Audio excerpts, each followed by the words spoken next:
Now, when I first went to New Plymouth Hospital as a very new physio, the women wore white uniforms, just like nurses, and we also wore white veils, which always seemed such a stupid thing to do because people's arms were always getting in our way and off would come our veils. You know, we looked like sisters in a ward in our white stockings and our white shoes and our white veils. But in those days, in the New Plymouth Hospital at least, things were not divided up, so we went everywhere in the hospital. We went into every ward. If a patient's name came into the department, if you could do it, you went and did it. So we weren't just restricted to one ward or to one type of patient.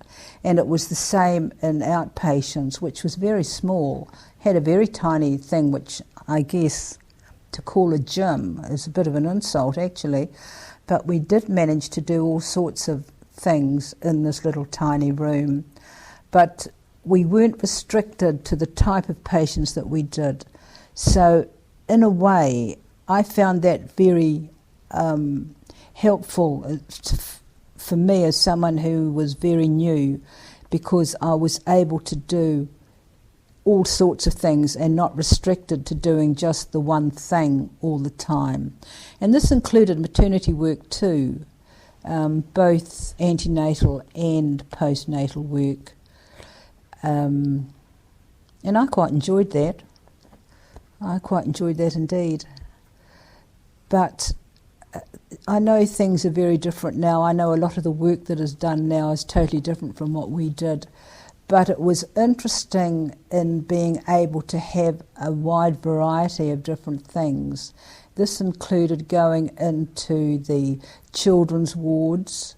So we might have been doing children one time, and then the next time we might go down to the isolation ward, where the patients there were in strict isolation for one thing or another.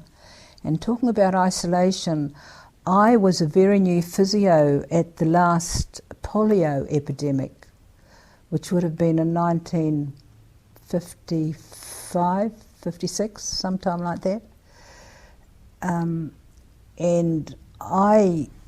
although it was a very sad time, I saw things there that people would never see anymore.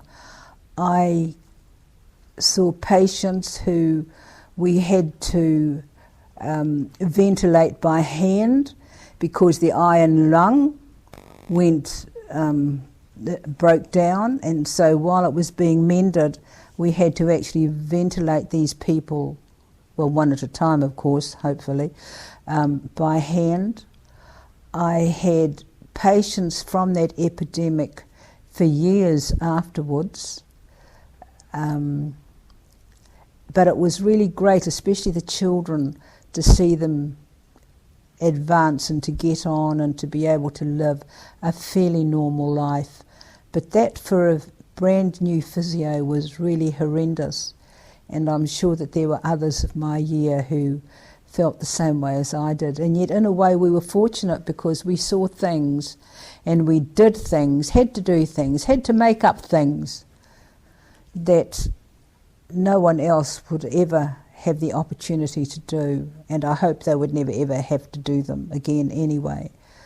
But that was not a good time to live through. I can remember seeing one man actually turn navy blue because his iron lung just refused to work properly, and we weren't able to get him breathing again. Sad times, very sad times.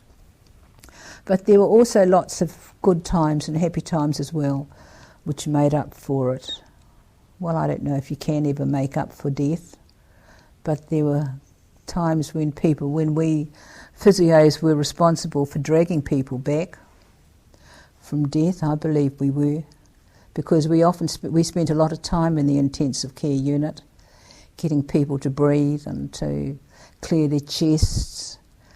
We did a lot of things now that the staff in the unit do, But in those days that was specialised for physios to do, and so we did a lot of these things that physios wouldn't know what to do these days.